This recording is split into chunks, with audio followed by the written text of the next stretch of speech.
Bem, então, estamos começando hoje o curso de Visão Computacional e Processamento de Imagens aqui do INPA, né, com o título em inglês do curso é Fundamentals and Trends in Vision and Image Processing.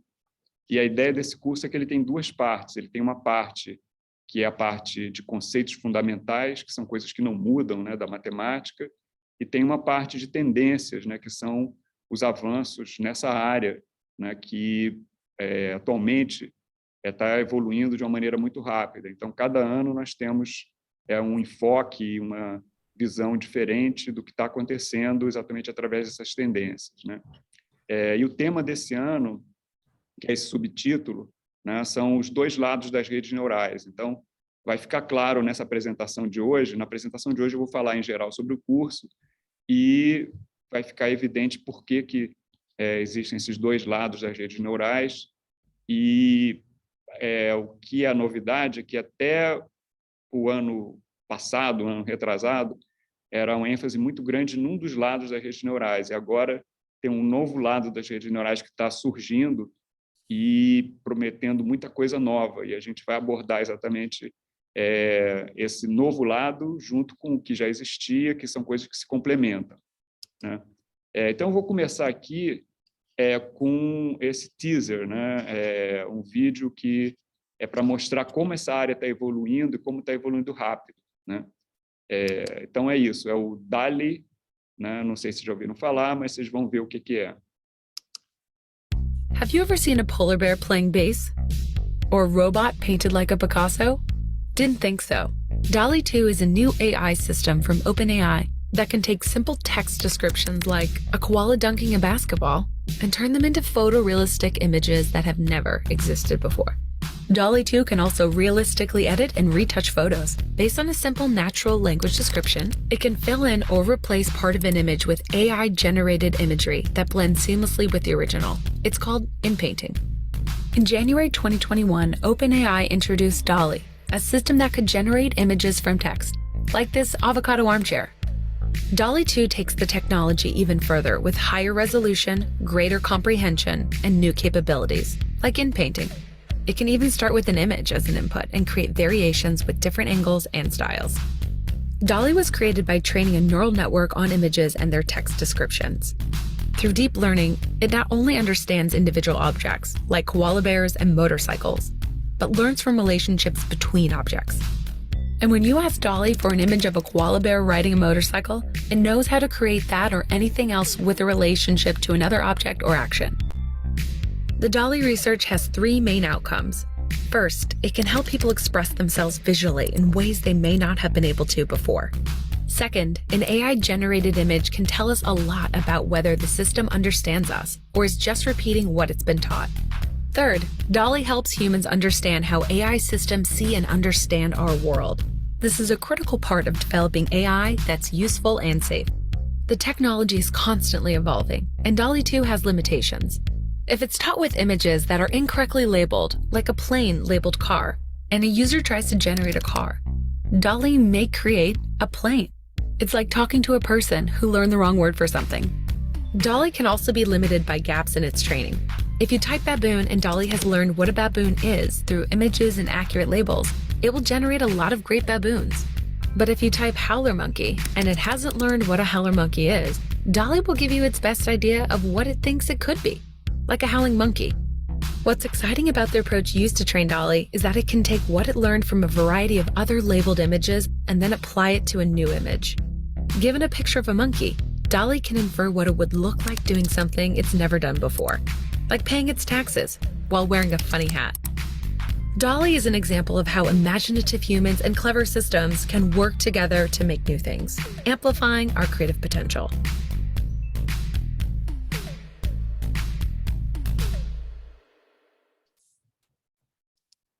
Bem, então vocês viram aí duas coisas que eu mencionei antes, né?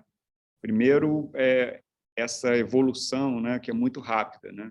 Em 2021 eles fizeram o DALL-E, né? E agora tem a nova versão que é o DALL-E 2 com uma porção de coisas novas, né?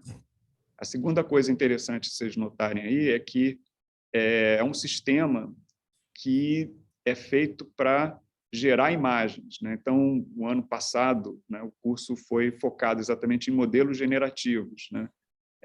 E a gente falou assim rapidamente do DALL-E, né? E esse ano, quer dizer, ele está consolidando essa tendência. E outra coisa que é interessante vocês notarem, né, é que tem muitos componentes envolvidos aí, né, em aprendizagem de máquina e inteligência artificial e na parte de mídias, né? Porque, por um lado, você tem que criar um sistema que tem que entender, né, a linguagem escrita, né? Que eu chamo de Natural Language Processing, né? Que tem tido muita evolução nessa área. Então, ela tem que entender o que você diz para ela, né? Quer dizer, que pode ser através de um texto, ou através até da fala, porque atualmente o computador já faz, né, speech to text, né? Então, você pode conversar com o computador e dizer para o DALL-E gera uma imagem de um gato, né? Ele vai entender e vai gerar essa imagem. Então, tem esse entendimento dos conceitos, né? Só que você tem que passar, na realidade, esse entendimento para o que isso significa em termos de imagem, né? Qual é a aparência de um gato, né? E não só de objetos individuais, né?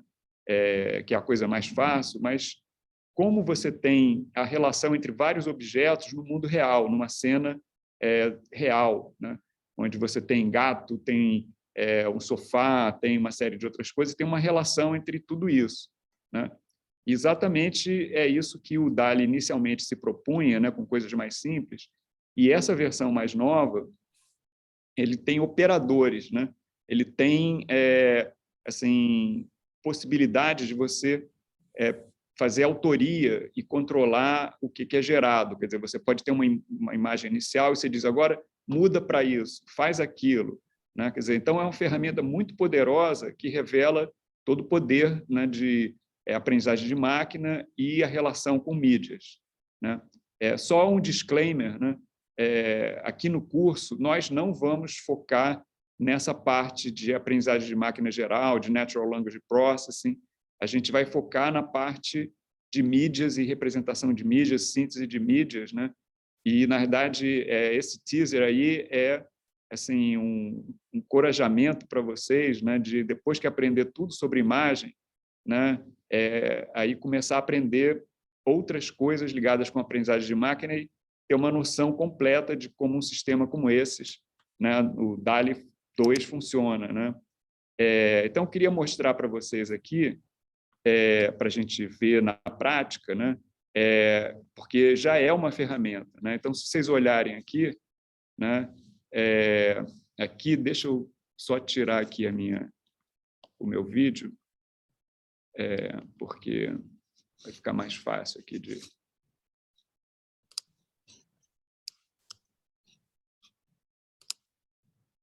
Pronto. Então, aqui vocês podem ver, né? Isso aqui é na apresentação do curso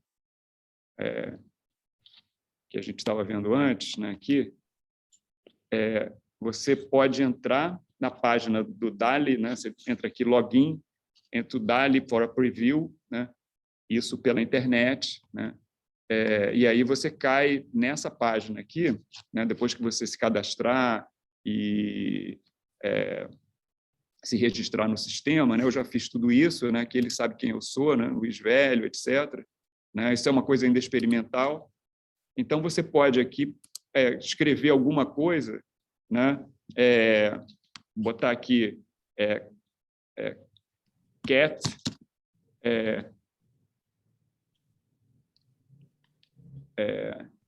and dogs. E aí, se eu peço para ele gerar. E aqui ele está assim, processando isso, né, no cloud, né? E daqui a pouco ele vai dar o resultado, né? Aqui ele está dando alguns exemplos e dando dicas e tal. E você nota que eu não falei do ambiente, eu falei só de objetos, né? Então, ele vai ter que imaginar um ambiente, né?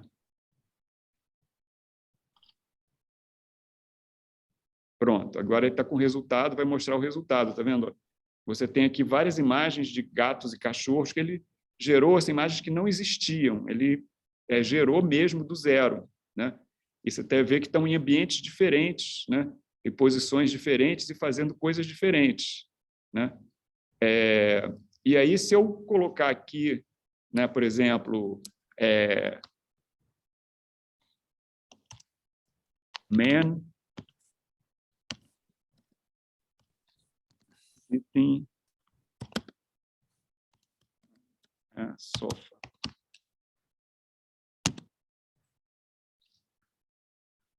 Aí, nota que, como eu botei o ambiente, é mais fácil para ele gerar, ele está indo mais rápido. E aí ele tem que, na verdade, saber como o homem está sentado. Eu poderia não colocar sitting, poderia botar standing, e ele ia entender, né? Ou poderia botar man, sofa, ele ia... tá vendo? Ó, aqui tem, né, uma pessoa no sofá, né?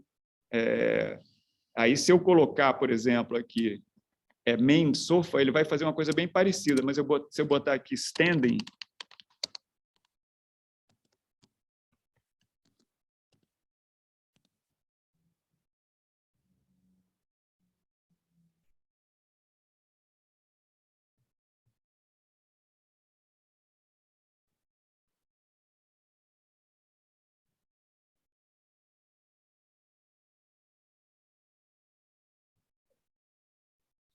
aí você vê que ele está colocando, por exemplo, aqui ele está em pé, né? Aqui, esses dois aqui, ele fez uma coisa errada, né? Então, você vê assim, o quanto que ele tem uma limitação nesse sistema, né? Mas você vê que a postura dele aqui é um tipo de postura mais assim ereta, né? Então, aí dá para, no vídeo, inclusive, eu falei isso, assim, a gente entender o que o sistema aprendeu, né? E isso tem a ver com como ele foi treinado, né? E nota também que, como ele tem esse entendimento, eu posso colocar outras coisas aqui que têm a ver com o estilo, né? Então, se eu falar aqui, né, por exemplo, uma coisa assim, on a blue sofa, né?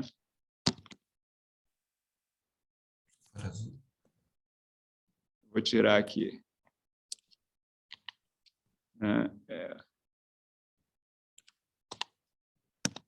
Aí ele vai botar um sofá azul, né?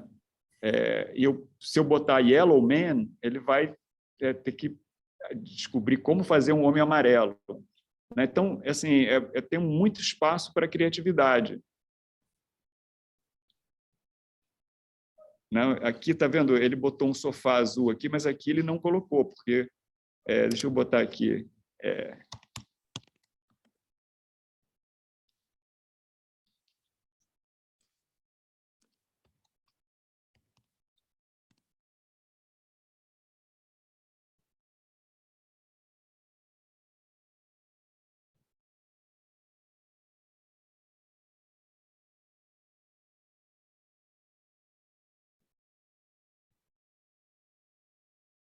Então, olha só, aqui, tá vendo? Ele fez um homem amarelo, né? Aqui também um homem amarelo. Aqui ele trocou o sofá amarelo e botou o homem azul, né? Então, assim, você vê que você tem que mais ou menos conversar com o sistema, entender como o sistema funciona para poder usar ele de maneira efetiva, né? E só para vocês saberem, por exemplo, o que essa evolução está influenciando, né, na área, na arte, nas mídias, né? Já existe um grupo que está usando essa base do DALL-E para criar uma ferramenta para artistas, né? Exatamente para controlar esses aspectos que eu falei, de estilo, etc., né? Quer dizer, isso é assim, uma coisa super recente que acabou de ser lançada, né? Foi lançada agora há menos de 2 meses, né? 1 mês e pouco atrás, né? E já está sendo usado, né?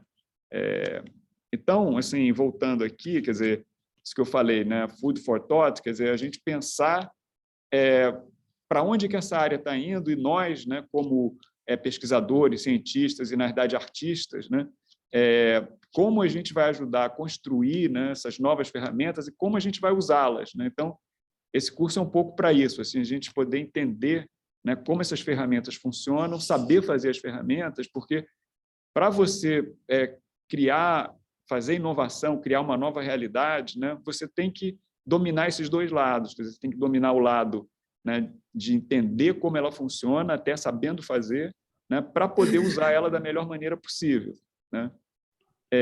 Então, com essa introdução, eu queria agora dar uma visão geral do que é o curso, né? E o que eu vou fazer é o seguinte, eu vou, na verdade, tocar em 3 aspectos importantes do curso, que, de uma certa maneira, o curso vai ser dividido nessas 3 partes, né? Uma parte inicial, que são conceitos básicos, né? Conceitos de matemática, de mídias, né? Entender o que é uma imagem, né? Em termos de um objeto abstrato, né? Para que ela serve, né? E aí depois a gente vai estudar redes neurais, né? E desde uma coisa básica de redes neurais para quem não estudou redes neurais antes, até as coisas principais de redes neurais para sinais e para imagens, e depois a gente vai entrar na parte de aplicação, né, de aprendizagem de máquina e deep learning, né, em imagens, que é essa última parte, né, que eu estou chamando de modalidades de deep learning para imagens, e a gente vai ver exatamente esses 2 aspectos, que são os 2 lados, né, de uma rede neural com modelos diferentes, né, para propósitos diferentes, e toda uma maneira de ver, né, tanto as redes neurais quanto imagens, né, que são complementares, né, e ver como que essa tendência está ajudando a criar as inovações para o que vai ser o futuro da mídia, né, e como isso vai ser usado na sociedade, né? E, bom, então, agora, começando com os conceitos básicos, vou falar de alguns conceitos básicos que muitos deles foram desenvolvidos aqui no INPA, no nosso grupo, né, no Laboratório de Computação Gráfica e Mídias, né? Então, o primeiro conceito importante é esse conceito do paradigma dos 4 universos. Esse é um conceito muito poderoso, muito geral, que foi concebido, desenvolvido aqui no INPA, por mim e pelo Jonas Gomes, que nós somos fundadores do grupo de visão computacional e computação gráfica aqui do Laboratório Visgraph. Quando a gente começou a trabalhar nessa área, né, uma das coisas que a gente fez inicialmente foi pensar na matemática da computação gráfica, das mídias, né, e essa matemática para essa área de mídias, né, e novas mídias, você pode relacionar com a matemática com a área de matemática aplicada computacional. Então, a computação gráfica é uma especialização da matemática aplicada computacional para mídias, né? E aí, para você ter um ferramental poderoso, né, você tem esse paradigma dos 4 universos, né, que, essencialmente, ele permite você estudar, entender e trabalhar, né, e fazer pesquisa nessa área. Então, a ideia que torna ela poderosa é que a gente, em matemática aplicada computacional, você pode dividir o problema em vários níveis de abstração, independentes, mas interrelacionados, né? Então, você tem, como é uma área aplicada, né, você tem um mundo real, você tem um universo físico, né? Mas, como é matemática, você vai ter o universo matemático, você vai modelar o mundo real, né? Mas, como você quer trabalhar com isso, né, em aplicações, né, você vai precisar de uma representação. Então, você tem um universo de representação desses modelos matemáticos. E, finalmente, como é computacional, você vai ter que implementar isso no computador. Então, você tem um universo de implementação.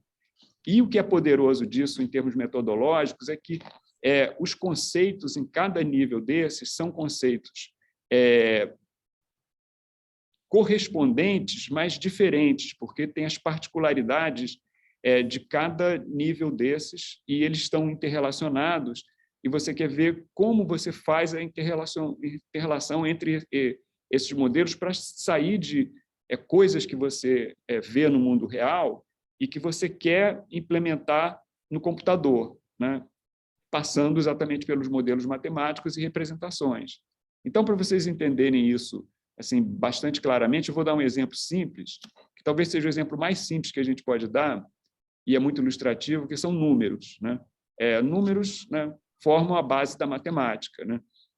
E se eu vou pensar nesse contexto de matemática aplicada computacional, no mundo real nós temos quantidades escalares, né? Então, você quer medir alguma coisa, você tem um comprimento, né? Você quer saber a área ou volume, né, de um determinado domínio ali, né? Você vai poder calcular isso, né?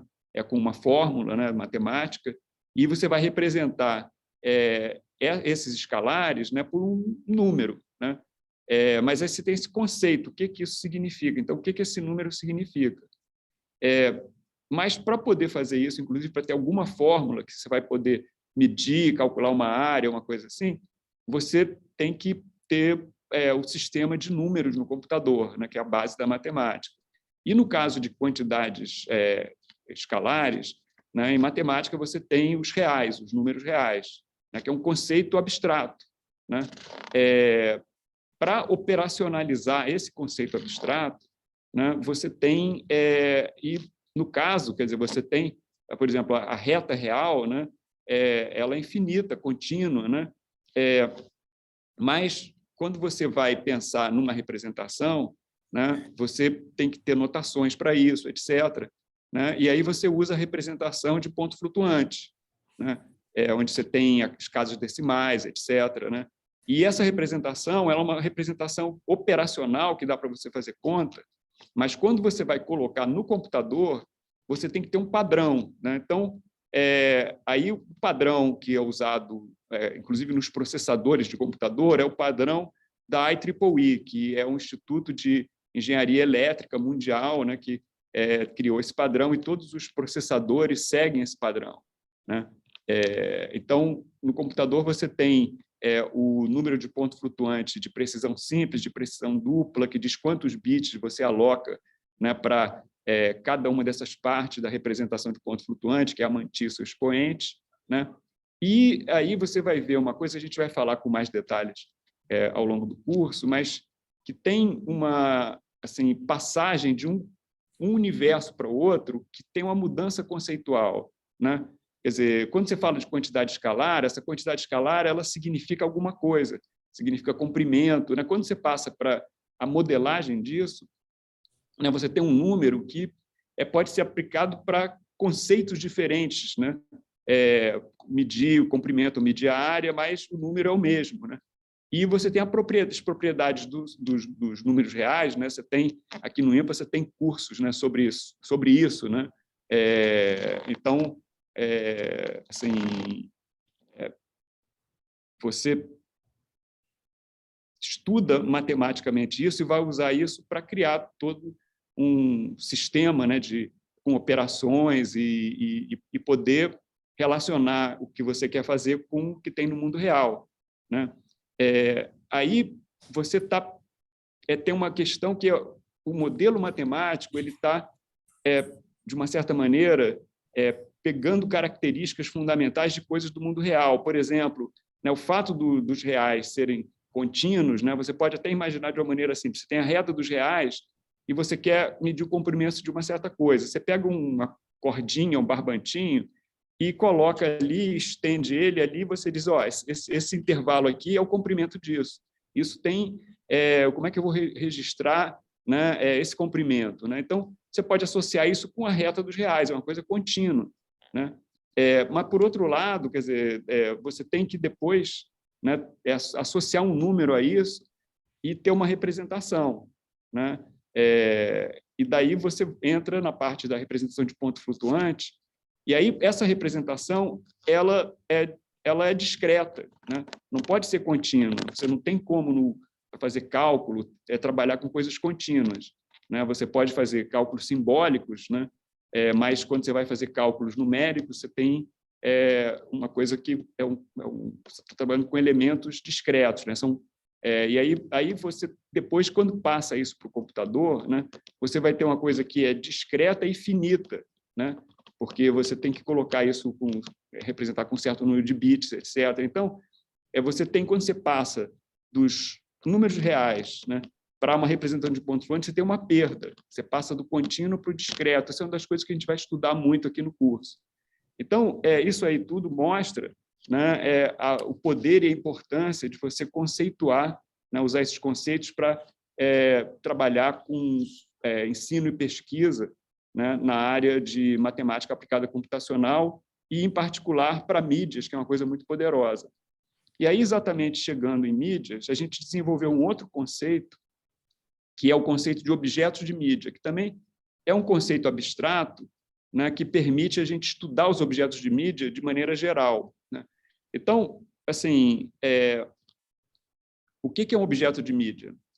O objeto de mídia é esse par, U e F, né, onde U é o suporte do objeto e F são as propriedades do objeto. Então, de uma certa maneira, o U ele define qual é a forma, qual é a geometria, né, do objeto de mídia, e o F ele define os atributos desse objeto de mídia. E nós podemos exatamente encapsular isso através de uma função, né? Essa função que é a função de atributos. Então, a função ela tem o domínio e o contradomínio.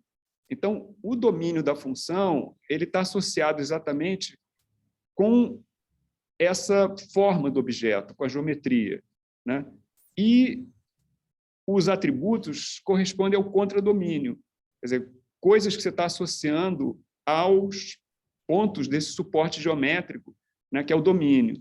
Então, um exemplo aqui é esse polígono. Você tem um polígono que o interior dele tem uma textura e o bordo tem uma cor, né? Então, a textura e a cor são atributos. E esse objeto, que é uma região, né, do plano, né, a forma dela exatamente é o domínio dessa função. E nota que aí a gente já está lidando com conceitos de geometria e topologia, porque você tem o interior e o bordo, né, e você tem essas propriedades, né? Então, esse é um conceito muito poderoso e geral, e exatamente é um conceito unificador, né? Então, o objeto de mídia serve para representar desenhos, imagens, superfícies, volumes, né? E esses objetos de mídia podem variar com o tempo. Então, quando você coloca a variável tempo, aí você tem desenho animado, você tem vídeo, você tem objetos deformáveis, né? Você tem volumes que representam fenômenos fuzzy, por exemplo, nuvens e coisas assim, né? Quer dizer, então, aqui, qualquer objeto de mídia você pode representar usando esse conceito, né, geral, né? E também a gente desenvolveu isso mais ou menos na mesma época, quando a gente começou o grupo aqui no IMPA, né? Bom, a gente vai falar mais sobre isso ao longo do curso, mas eu queria dar essa visão para vocês, assim, de que isso é a base fundamental que a gente vai usar para abordar o problema, né? Só que a gente vai trabalhar com objetos de mídia usando redes neurais. Então, agora eu queria falar um pouco de redes neurais, que é uma coisa que está revolucionando a matemática, né? Eu digo que a matemática ela tem assim, grandes estágios, né? Eras da matemática, né? Então, você tem a matemática clássica, depois você tem matemática determinística, você tem a matemática probabilística, e agora eu digo que a gente está na matemática cognitiva, né? Que exatamente é toda baseada em aprendizagem de máquina e redes neurais. Então, vou falar um pouquinho sobre isso e como a gente vai usar isso no curso. Então, a coisa mais básica aí, em termos de matemática das redes neurais, é o neurônio, né? Ou o perceptron, né? Que é um operador, né? Então, o que é? A gente vai falar mais sobre ele com detalhe, mas aqui eu queria só dar uma visão geral.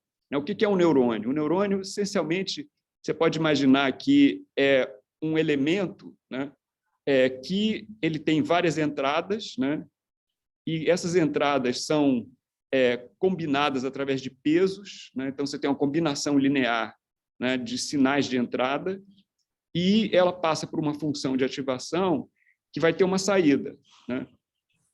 Então, nota que é uma coisa, essa função de ativação, em geral, ela é não linear, então, o neurônio ele combina a linearidade com uma não linearidade, que essa questão que você fala, sinal, a função de ativação, ela vai sinalizar se aquelas entradas naquela combinação têm alguma importância para o que você quer fazer, né? E isso é muito baseado na maneira como o cérebro funciona, né? Por isso que tem o nome de neurônios, e aqui esse perceptron, né? Porque isso tem a ver também com a percepção humana, né? E o importante é que, do ponto de vista matemático, ele é um operador e ele é um building block, um elemento que é usado para construir redes neurais. Então, como você faz redes neurais? Você tem exatamente essas entradas e saídas dos neurônios, então você vai conectar vários neurônios fazendo uma composição, né? E essa composição vai dar qual é a arquitetura da rede neural, né? E importante aqui, que eu coloquei aqui, o que se aprende? O que se aprende numa rede neural são esses pesos dos neurônios, né? Então, a rede neural ela tem uma arquitetura, né? Você vai ter uma maneira de aprender esses pesos para ela poder representar alguma função muito sofisticada, né? Então, aqui tem um exemplo de uma rede neural que já tem uma estrutura bastante clássica, que é o que assim, é mais moderno em termos de aprendizagem de máquina, que são as redes neurais profundas. Então, a rede neural profunda ela tem uma arquitetura de múltiplas camadas. Então, cada camada da rede neural, né, é uma conexão, né, de neurônios que tem uma entrada ali global e tem uma saída global, e cada camada dessas é como se fosse um estágio.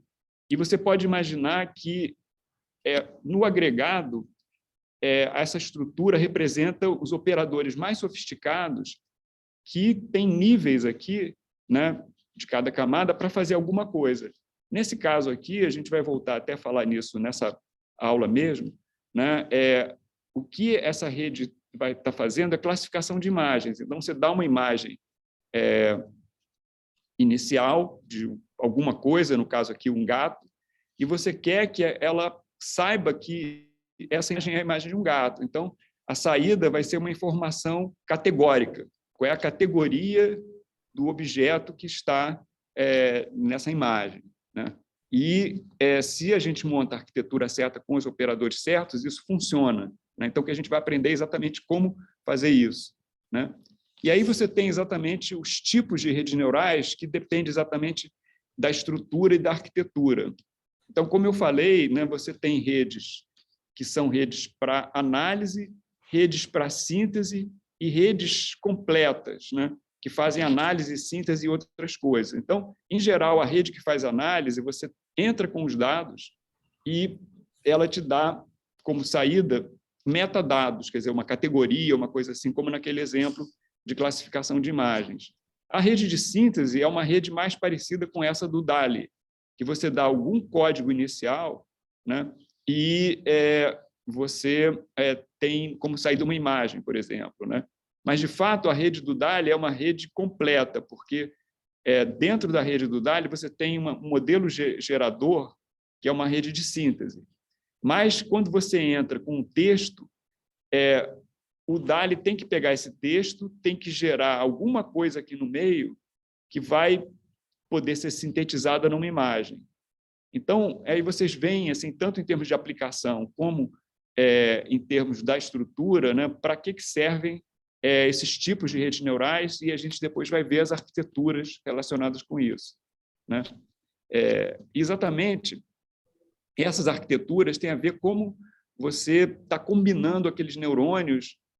Em geral, todas as redes modernas que usam, né, aprendizagem profunda, né, são redes neurais profundas, têm várias camadas, mas a maneira de você estruturar a coisa ela é bem diferente, e essas são arquiteturas principais que são usadas. A gente vai ver aqui. E cada uma tem uma característica, um propósito diferente em termos não de aplicação, mas em termos da matemática, né? Então, você tem as redes totalmente conectadas, você tem as redes de convolução, você tem as redes recorrentes, você tem as redes que são autocodificadores, você tem as redes generativas e assim por diante. Essas são as mais importantes. Eu vou falar delas assim, uma de cada vez, assim, dar uma visão geral, e, ao longo do curso, a gente vai estudar em detalhe essas redes. Então, a rede totalmente conectada, que é também chamada de MLP, que é Multilayer Perceptron, né?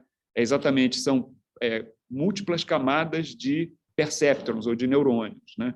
É a rede mais geral que tem, e ela é a rede mais complexa, no sentido de que você tem uma camada de neurônios que é totalmente conectada com a camada seguinte, né? Então, você pode imaginar que a transformação que tem, né, da entrada da rede, que é a camada de entrada, para todas essas camadas internas, que são as camadas escondidas para a camada de saída, é a transformação mais geral possível. E, de fato, tem um teorema em matemática, né, de aprendizagem de máquina, que essas redes totalmente conectadas, elas conseguem aproximar qualquer função, né? Então, você pode imaginar a rede como uma caixa preta, né, que você treinando, ela consegue aproximar qualquer função, né? E o ponto importante é que você não precisa modelar essa função diretamente. Você aprende essa função através do treinamento, que tem a ver com como você treina e com os dados que você está treinando, né? Também a gente vai ver isso no curso, né? Mas aí que está, essa rede, ela é muito geral, muito boa, assim, teoricamente, mas na prática, né, você precisa, né, especializar essas redes e colocar estrutura na rede, né, para certas coisas, exatamente ligados com a estrutura das mídias. A gente vai ver depois que o processo de aprendizagem ele tem uma série de questões ligadas com probabilidade estatística e os modelos matemáticos, né, que essas redes neuronais, para você poder usar uma rede como essas, totalmente conectada, você tem que saber como aplicar ela de maneira muito controlada, senão ela não aprende direito, né? Por outro lado, quando você tem objetos que têm certa estrutura, você consegue criar operadores na rede que vão fazer com que a rede seja mais efetiva no aprendizado. Então, a grande revolução na área de mídias, né, surgiu com as redes de convolução.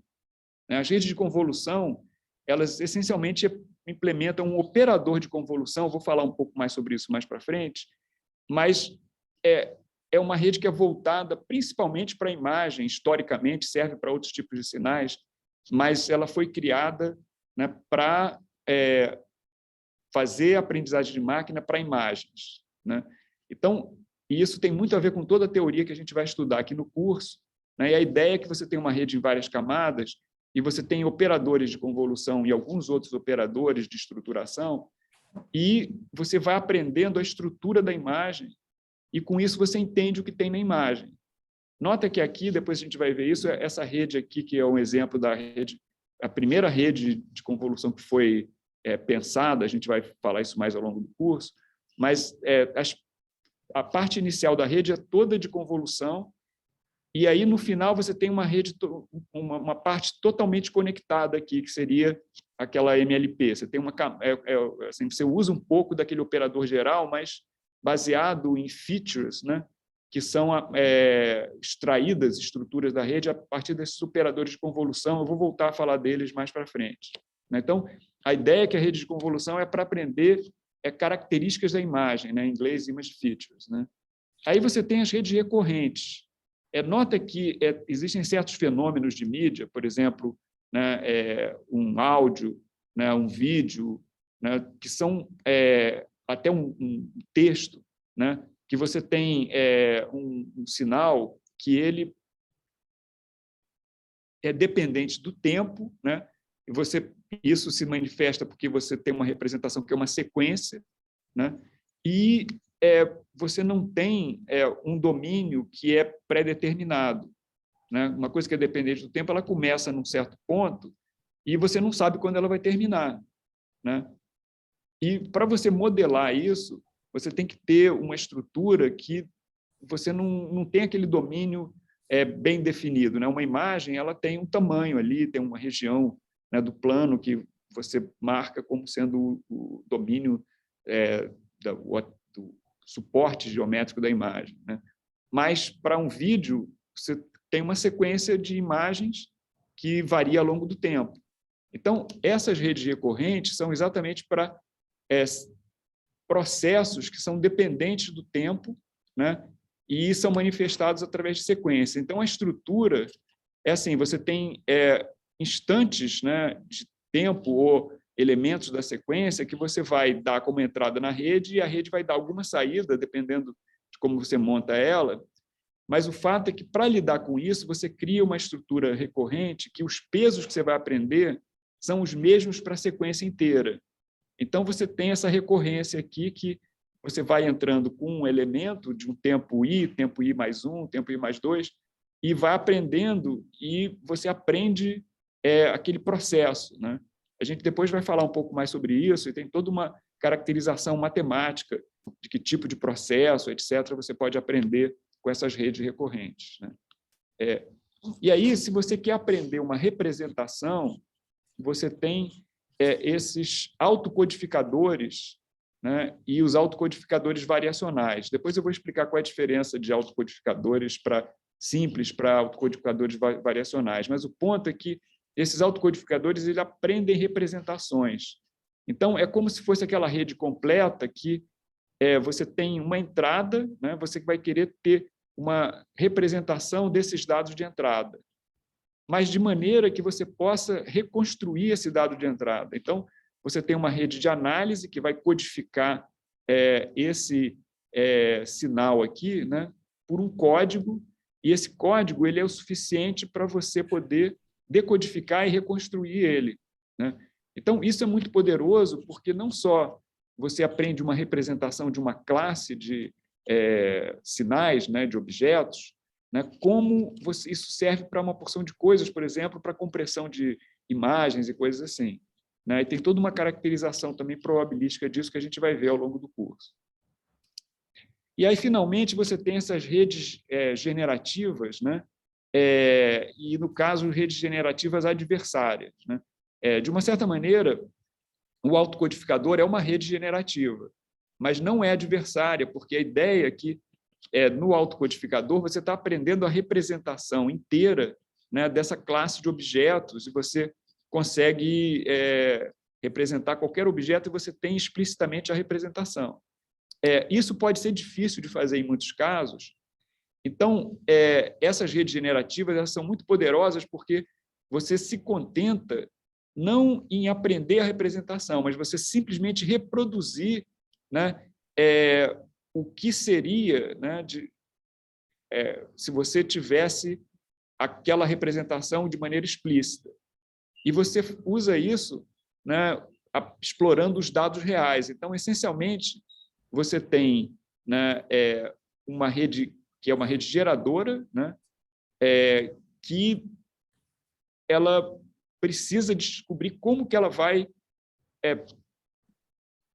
reproduzir, né, um elemento de uma certa distribuição, que tem uma representação. Mas a gente não tem essa análise do codificador. Você usa para isso amostras de uma distribuição real, né, a partir de exemplos, né, que você não sabe a modelagem dela, mas você sabe como ela aparece, né? Então, você tem esse discriminador aqui, que é uma outra rede, que vai, nesse treinamento, que é um adversário, porque você compara coisas reais com coisas geradas, e você treina de uma maneira que essa rede vai conseguir gerar coisas muito parecidas com essas coisas reais, sem ter a distribuição em si. Isso é muito poderoso e foi uma coisa que revolucionou essa área. A gente vai falar bastante disso ao longo do curso, né? Então, agora, com isso, eu queria agora passar para essa parte, né, de aprendizagem de máquina com redes profundas para imagens e falar dessas modalidades de estruturas de aprendizagem para imagens, né? Então, a primeira coisa que eu queria falar sobre isso é que a gente pode pensar no objeto de mídia como um sinal, né, no sentido de que a gente pode pensar ele como um objeto gráfico, né? Ele tem aquelas propriedades, né, que são atributos, né, que é o sinal, né? E esse sinal você modela pensando nessa função de atributos, né? Então, você está pensando, né, no sinal como uma função, e aí entra de uma maneira muito natural nesse contexto de redes neurais, porque a função tem a entrada, que é o argumento da função, e tem o valor, que é a função está representando ali, né, que aplicando a função àquele argumento vai dar um certo valor, né? E aí isso entra exatamente dentro do contexto lá de objetos de mídia, né? Porque o domínio da função é o suporte geométrico do sinal. E o contradomínio são os atributos e a função, né, ela, de uma certa maneira, modela esse objeto, né? E isso vale também para sinais, né? Então, sinais são muito importantes, né, tanto em termos de matemática quanto em termos de engenharia, né? Você tem, nessa área de engenharia, toda a área de processamento de sinais, né, para coisas concretas, como sinal de rádio, sinal de televisão, etc., né? E aqui a gente está encarando isso matematicamente como um objeto de mídia e um sinal, né? E aí a gente tem duas modalidades de redes neurais para sinais, né? Que podem ser aplicados para outras coisas, mas aqui a gente está focando na aplicação de sinais, que é muito natural para o que a gente quer fazer, né? Que é a modalidade de rede neural centrada nos dados e a modalidade de redes neurais centrada em coordenadas, tá? Então, a rede neural que é centrada nos dados, essencialmente o que acontece é o seguinte: você passa amostras do sinal para a rede, né, e passa alguma outra informação. Então, a entrada da rede são as amostras do sinal e você dá alguma outra informação que você quer que ela aprenda, e você pode fazer isso para ela aprender de uma maneira supervisionada, né? É isso que é feito no treinamento, a gente vai ver mais para frente. Então, você quer que, dando amostras do sinal, né, que são os dados, a rede te diga alguma coisa sobre aquele sinal, alguma informação categórica, um rótulo, né? Então, a saída, né, da rede vai ser esse rótulo, né? Esse metadados sobre aquele sinal. Então, o importante aí é que você dá o sinal inteiro para a rede, né? E a rede analisa aquele sinal e ela vai dar como resposta alguma análise, né? Então, no caso de imagens, né, esse tipo de rede é muito boa para análise de imagens. Ela vai extrair features e, a partir dessas features, vai chegar a conclusões e analisar o que tem lá, entender o que tem na imagem através desse processo, né? Mas o ponto aqui é que você dá amostras que são coisas discretas e a rede opera com essas amostras discretas e vai ter estruturas discretas nessa modelagem, que é o que está dentro da rede, né? que o que ela está aprendendo, né? E ela dá como resposta, em geral, né, alguma informação sobre, que é uma análise informação categórica, né, são metadados sobre os dados, né? Então, entra o dado e sai o metadado, que foi aquela primeira coisa que eu falei de análise de redes que têm estrutura de análise, né? E aí você tem as redes que é bem ao contrário, né, que são as modalidades de redes neurais centradas nas coordenadas. Então, o que acontece? Nesse tipo de rede, o que você dá são amostras do jeito completo, né? Porque você dá uma coordenada, que é o ponto onde você avaliou a função de atributos, né, o ponto do domínio, né, do suporte, onde você avaliou a função de atributos, e você dá o valor do atributo naquele ponto, né? Então, nota que aqui você está dando explicitamente na entrada da rede a coordenada, e você vai dar o valor do sinal na saída. Isso é bem diferente desse caso aqui, que aqui você só dá o valor do sinal, né, nessas amostras. Você não está dando da onde é que veio esse valor aqui, esse atributo, porque você assume que tem um padrão de amostragem e que é uma amostragem regular. Então, você não precisa dar